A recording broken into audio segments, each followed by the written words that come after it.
All right, so this is what our project is going to be this week for the video. Tell you what this is for in just a minute. These are both Sissoo from my 2023 October harvest. And this big guy is 16 this way and a little over 10, or right around 10 this way. And top here is around 6, but the kind of the middle is around 4.5. I think the middle over here is also around 4.5. Yeah. Okay, so the inspiration for this came from my sister-in-law's house, and she has a metal version of what I'm making here. And essentially it's a fruit bowl on the bottom with a center support and then another one above it. And there may be a third layer, I'm not sure, but essentially you can separate your types of fruit and have more fruit stored on your countertop than if you had separate bowls kind of laying all over. So that's the idea here. Is I'm gonna take this, core it out, take the core, put it on this pedestal above the other one, and then I'll have a 2-layer fruit bowl. And both of these I'm going to turn as a natural edge. I don't think the bark is going to stay on. Everything I've turned from this batch so far, it all comes off in one piece. So it'll be a natural edge in bottom and top, inside, outside. And I'll get this trimmed up and we'll get it started.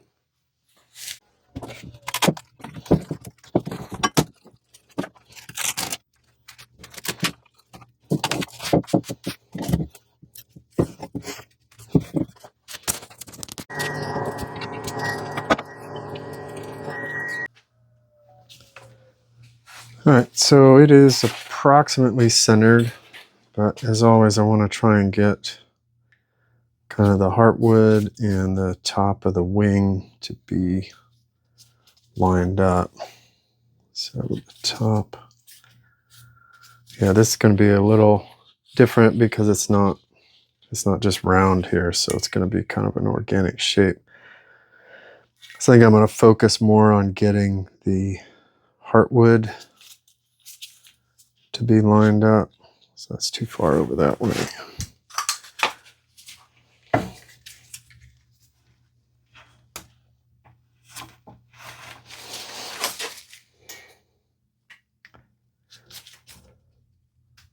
Okay, that's good. All right, and that way when I take the core as well, it will maximize the heartwood in the core. So I get both bowls having as much of that beautiful heartwood as I can manage.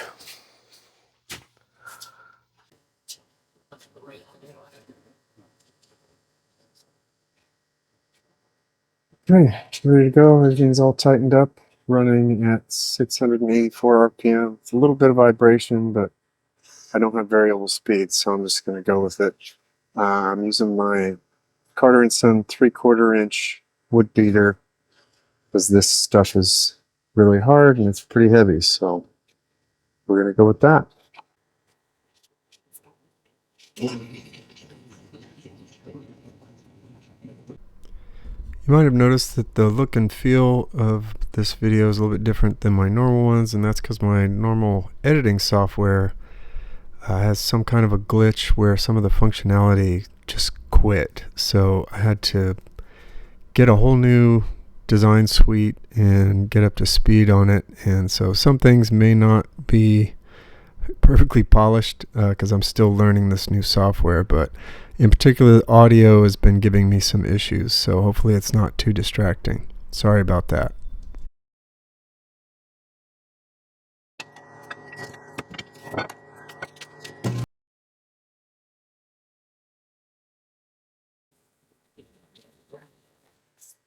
All right, the chainsaw marks are gone.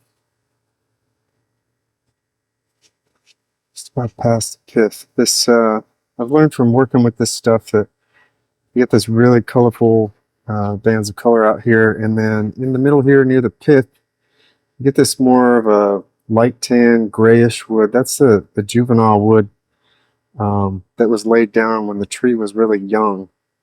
And it can be a little bit softer and prone to chipping out. So I'll probably go a little bit more, and then I'm going to leave a really big foot on this since it's going to be a double-decker kind of thing. I want to make sure there's a lot of stability here. So I'm going to use have a really big foot, and I also want something really strong for the tenons for the coring. So tenon or recess, whatever I decide to do.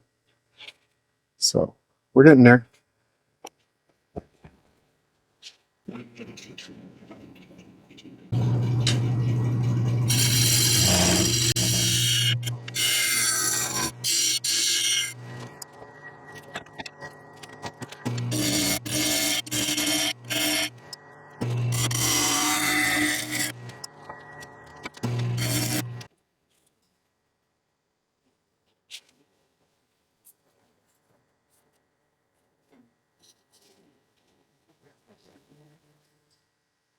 Check the lower parts here to see how we are.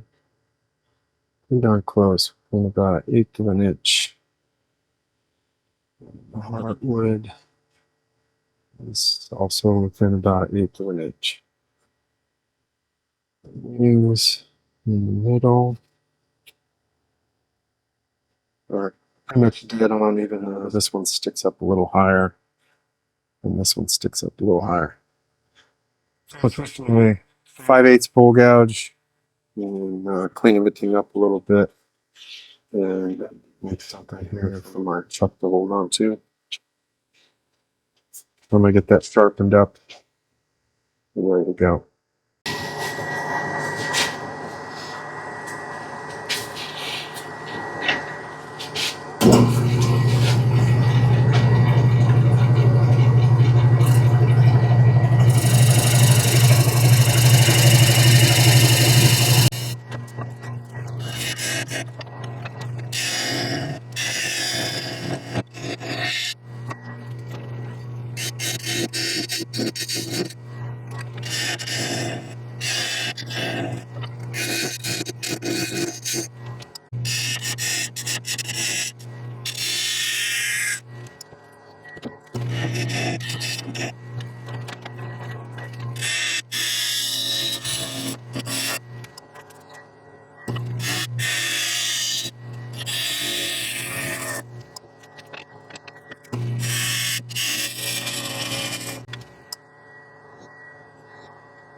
All right.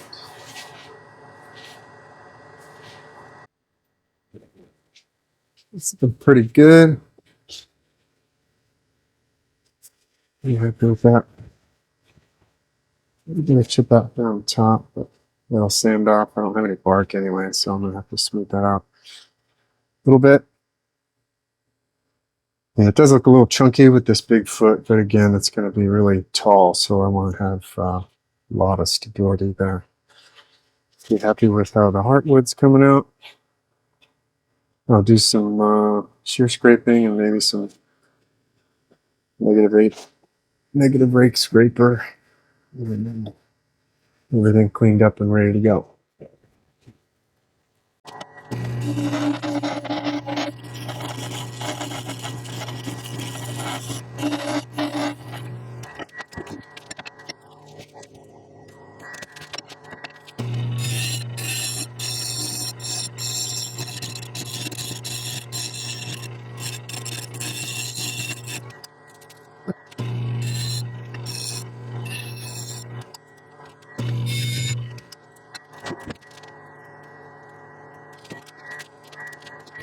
Anyway, I get this sanded up and turn it around and start working on the core. All right, all sanded up to 400. I'm gonna put the sanding sealer on. We flip it around. This is the best part. This never gets old.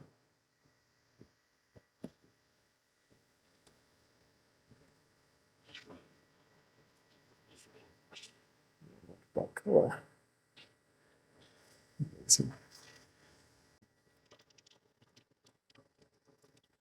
I'm gonna come back and clean up that recess after I do the rest of this process anyway, so I'm not gonna bother finishing. All right, looks good. I'll bring it back when I've got it turned around. We'll work on the top. Sorry about that. I forgot to turn the camera back on. I'm just using my thin parting tool from Carter & Son to kind of make a little slot here, since I don't want so much shock on my coring system. I'm just going to kind of clear down a little bit to give the blade some a little bit more consistent bite before I install that and start doing the core. So that's what I'm doing right now.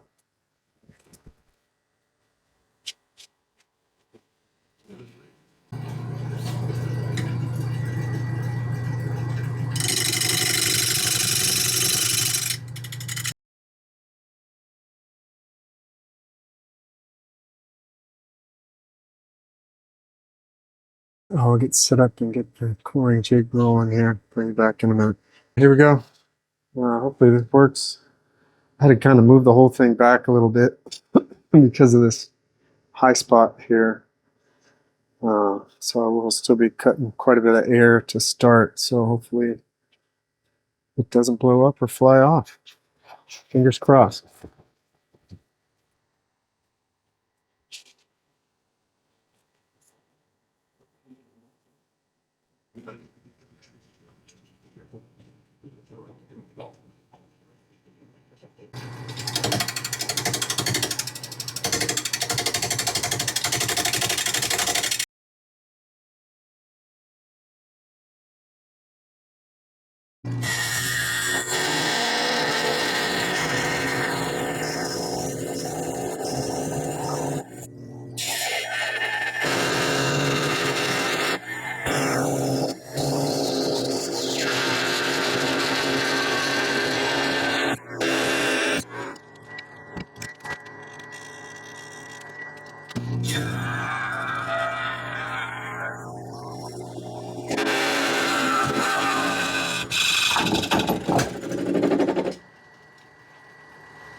Ooh, she was burning.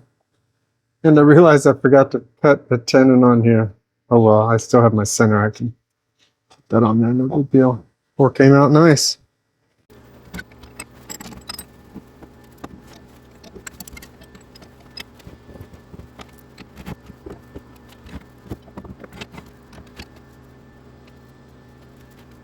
I got the little spindle thingamajigger set up here between centers. And I'm just going to turn kind of a tall hourglass shape so there's a decent sized piece to glue to the bottom of the top bowl and another one to glue to the inside of the bottom bowl. So pretty simple. Not a spindle turner, so don't laugh too hard. But I shouldn't be able to screw this up too bad. So let's see how it goes. Woo!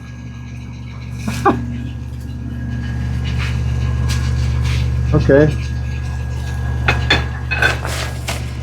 That's why you never stand in the way when you turn your lathe on.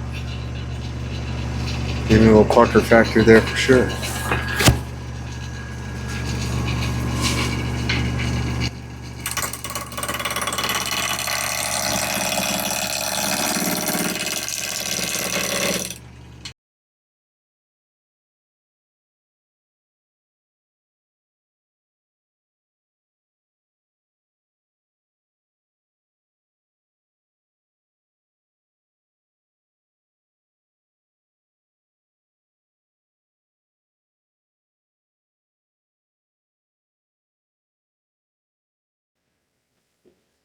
Now that's not ideal.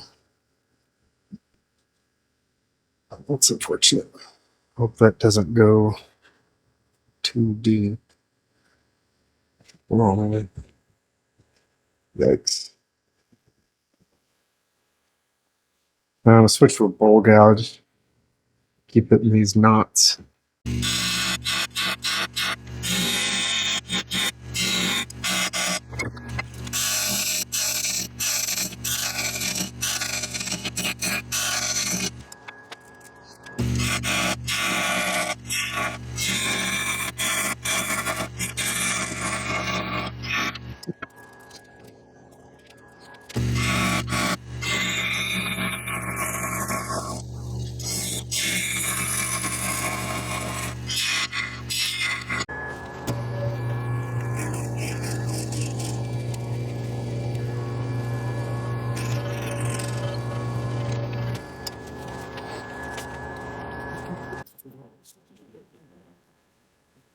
Okay, I guess I'm ready to sand this up and move on to the small bowl. Didn't fail. Gotta love it.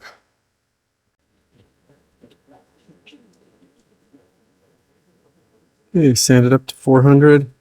I took some Tite Bond and filled those cracks and then sanded over them to kind of embed some dust in there just to make them a little less noxious. Let's take a look at what it looks like. Oh man, that just never gets old. This stuff is so pretty.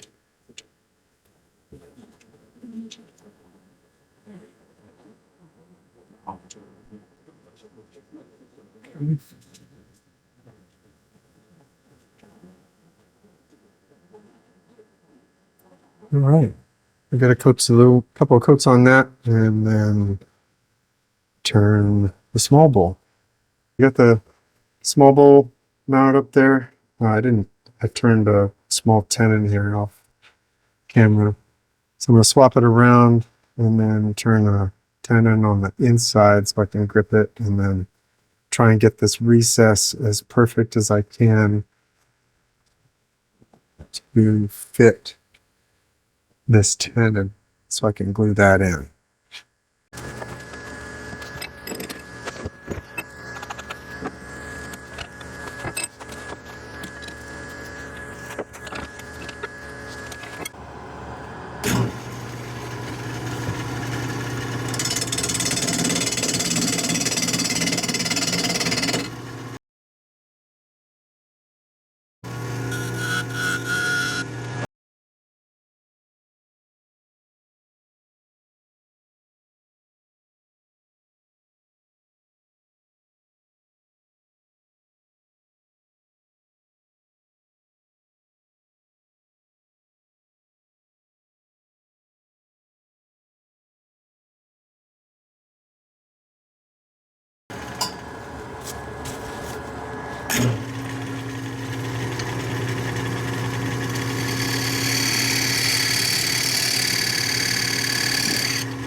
Just a tiny bit more.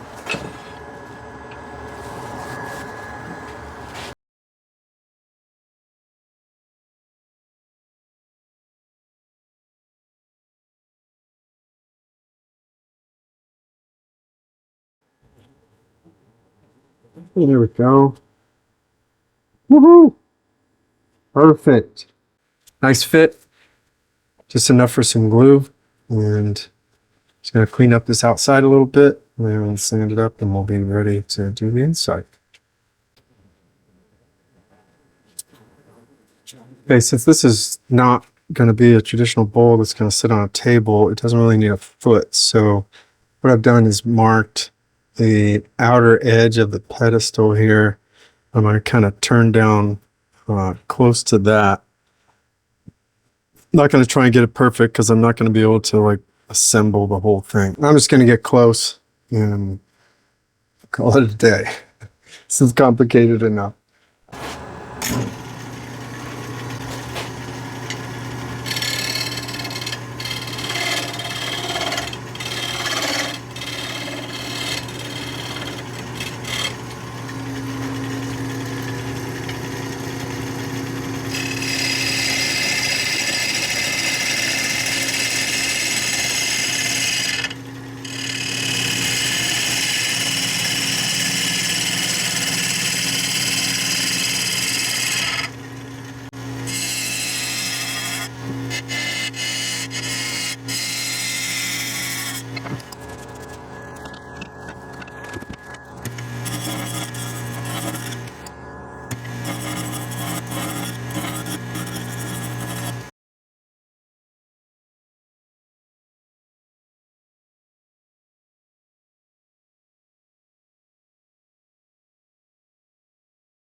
Okay, it's as close to perfect as I'm gonna get it. I have to sand. I just can't get these out because the gouge bounces too much on the very top of the wing. So sand that out and start the hollowing.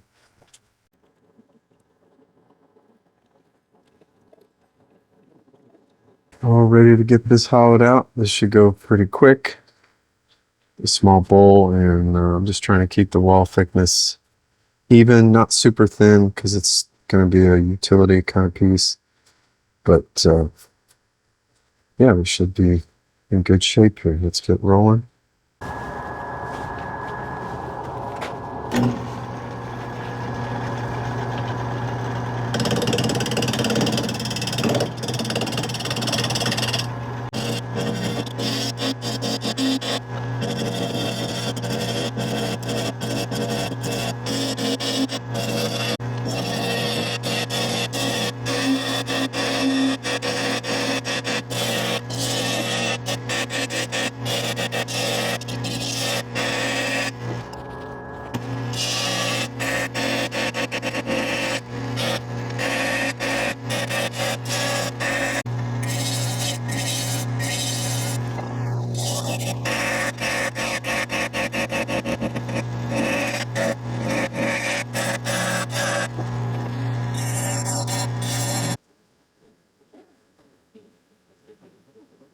All right, well, it's going perfect. So you saw me wag my finger. The method I like to use, which I got from Kent Turn a Wood Bowl, makes a lot of sense physically. Is out here where the cuts are important, I use the bottom right side of the gouge, this part of the gouge, and I try and do those cuts as clean as I can. And then when I'm removing material, I flip it over and cut this way, so I'm using the opposite side of the gouge. And what that does is I'm using both sides relatively evenly, so when I sharpen, I know I'm sharpening for both. And if I was to use the right side of the gouge to clear out this material, I'm just using this side and then getting it dull, clearing out material for cuts that don't matter.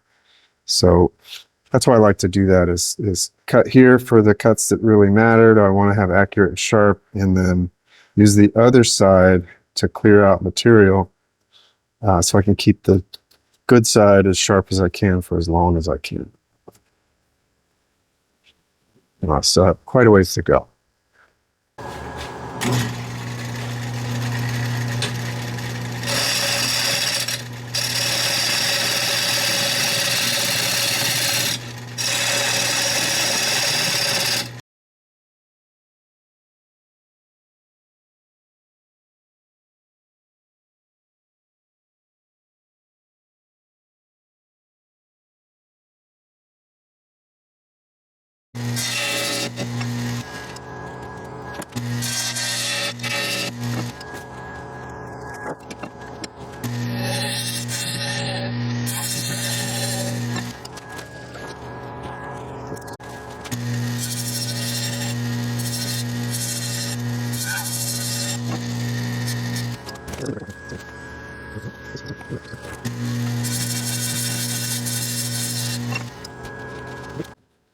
Ready for sanding.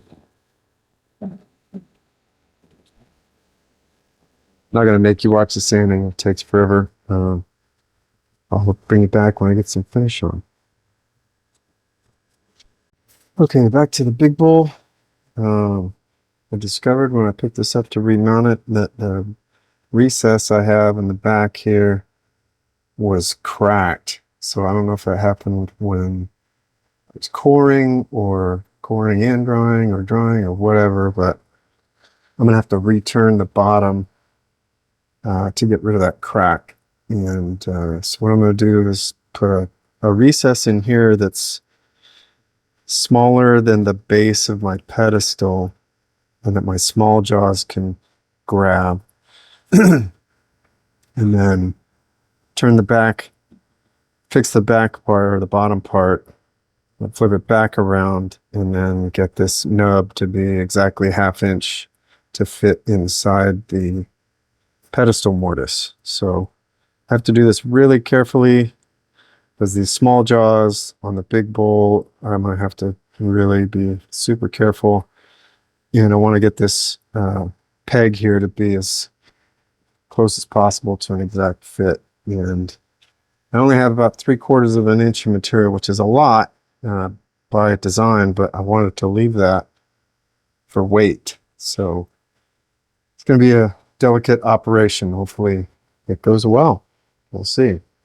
We'll be using some carbide to cut this along with my dovetail tool to get the mortise figured out.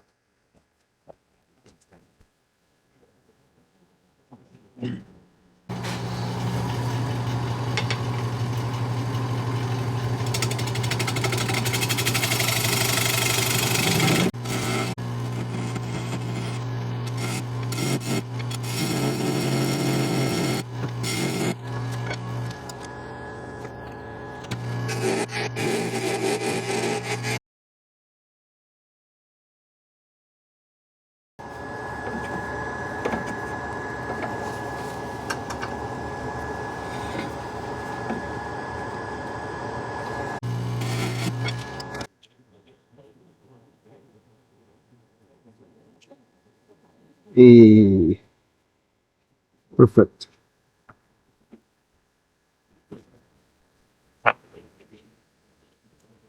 One problem solved. It's not very strong. It's more of a locating pin to make sure it's centered, so I'm not worried about it breaking off. So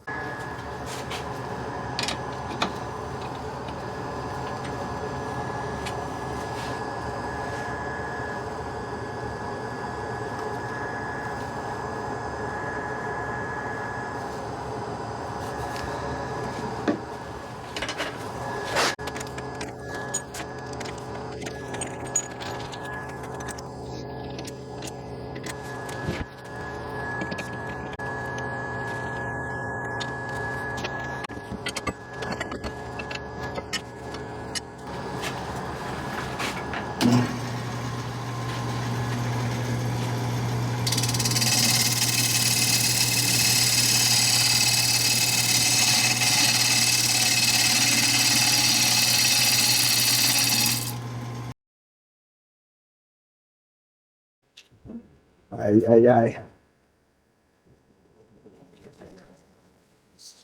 Now that goes to show you what could have happened there. So I'll have to take that down just a little bit more. I'll probably just curve this up.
Good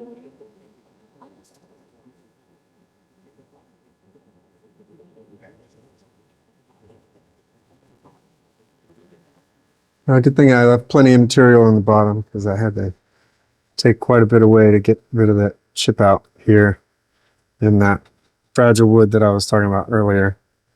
So, and it looks like the bowl did move, so it's not quite true. So I'm gonna have to come around here and screw that up and resand, unfortunately, which is not my favorite.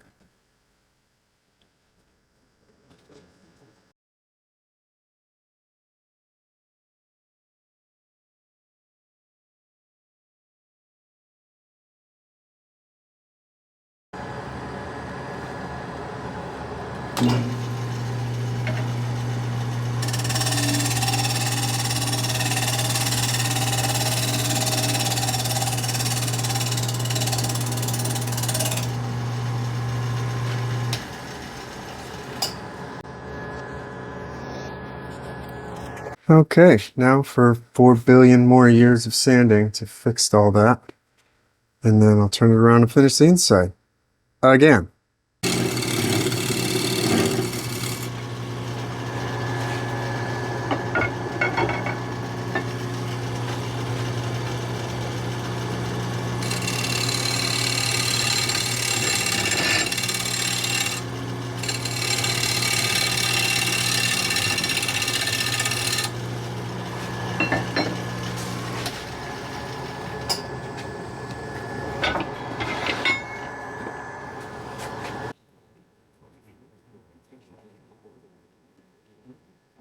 There we go. Woo!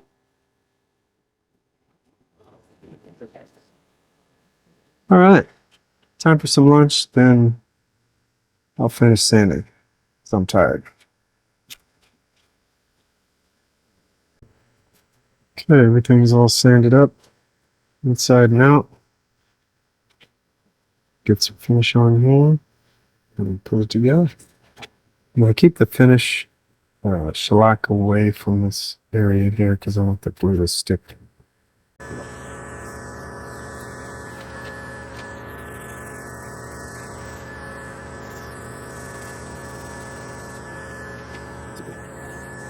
All right, I'll get these coats on and bring it back for the assembly. We are ready to assemble this guy. So I kept the middle relatively free of finish and polishing grits. I'll try and do this so that there's not very much or any squeeze out.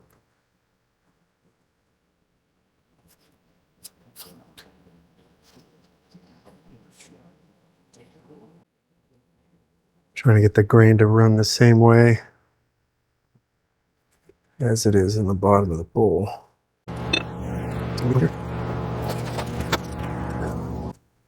Okay, we'll let that sit for a bit and we'll put the top bowl on. Okay, this has had some time to set up, so I'll glue the top bowl on.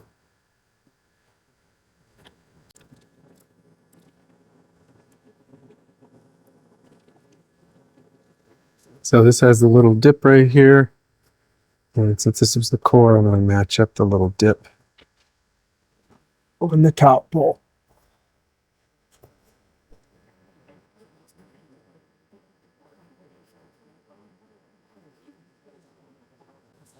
Alrighty. We'll let that set up and then take a look at the final result.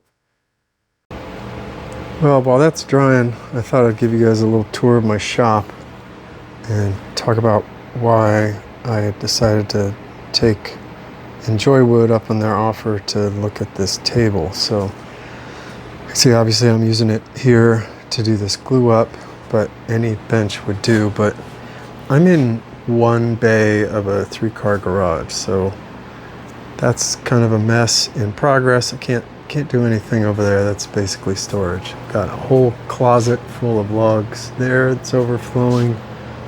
Another one back through there where my cars are. I've got my CNC machine, which takes up a big chunk of space. And then back over this way, you can kind of see the rest of the shop. So I try and keep this middle area clear because my curtains over there I pull over, and this is my lathe workstation. But with every other surface taken, I have to spend a bunch of time juggling things to get stuff done. So this was perfect, and it really helped out. And I actually did a whole nother project, built some epoxy tables, which I'll show a little picture up in the corner. I did all my sanding here because one cool thing about this is that it's got this flip over electrical panel. Normally you can turn it over and it's just solid, flat, if you don't need to use that. But I was able to plug my sanders in and just do all my sanding right here on this table and not have to worry about my other workstations over there. And the other cool thing is it came with these two clamps, just standard kind of quick clamps, and they come apart and go through these little access holes, and works just like any other quick clamp, but it is a nice kind of way to hold stuff down. I thought about using it to glue this on, but I didn't want to risk it for this project, not quite knowing how to use it properly. These little orange things are connectors, so if you had another table, you could connect the two together and have a big long work surface. And there's also these little bench dogs where you can pull the pin out and then take this off, and then this clamp is connected to here, so it doesn't have to go all the way through the table. It can be kind of stuck on the top of the table, and those just kind of go in and lock, so then they won't come out.